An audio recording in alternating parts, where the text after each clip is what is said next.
பிள்ளைகள் அது எவ்வளோ ஸ்ட்ரெஸ்ஸில் இருக்குது.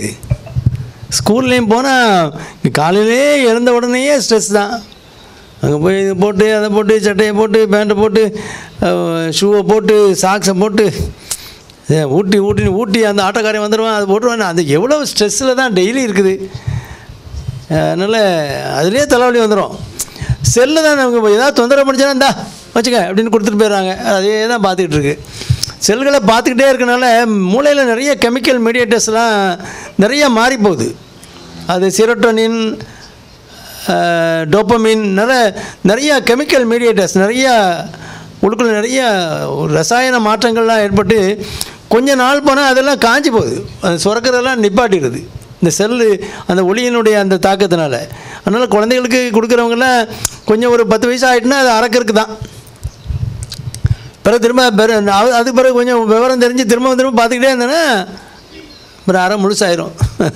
நிறையா அப்படி தான் அலையுது. இப்போ நிறைய அறை எங்கேயோ பார்த்தீங்கன்னா அந்தந்த மூலையில் அங்கங்கே உட்காந்து செல்லை தான் பார்த்துக்கிட்டு இருக்கு. அதனால் தலைவலி வர்றதுக்கு நிறைய காரணங்கள் இருக்குது. ரிலாக்ஸ்டாக போனோம் ஸ்கூலுக்கு, சந்தோஷமாக போயிட்டு படிச்சுட்டு கேள்வி கேட்டுலாம் கொஞ்சம் விளையாடிட்டு அப்படிலாம் வரணும். அதெல்லாம் இல்லையே.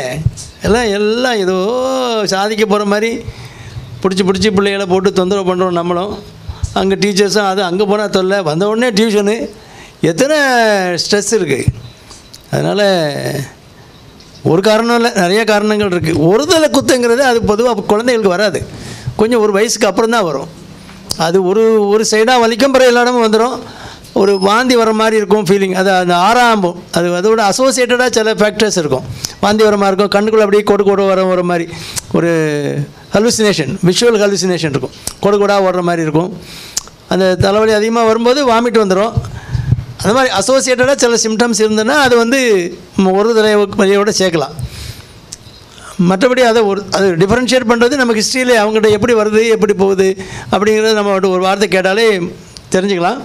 அதுக்கு டியூரிங் அட்டாக் அந்த மாதிரி தலைவலி அதிகமாக வரும்போது போடுறதுக்கு ஒரு மாத்திரை இருக்குது, அதை போட்டு சரி பண்ணிக்கலாம். வராமல் தடுக்கிறதுக்கு மாத்திரை இருக்குது. அது ஒரு 6 மாதம் தொடர்ந்து சாப்பிட்டா தான் அது அப்படியே கொஞ்சம் கொஞ்சமாக தள்ளி போய் இல்லாமல் போகும். அதனால் அது முழு வைத்தியம் அந்த நேரம் தலைவலிக்குன்னு ஒரு மாத்திரை உள்ள அதை மட்டும் போட்டுட்டு அப்படி நிப்பாட்டுறது இல்லை.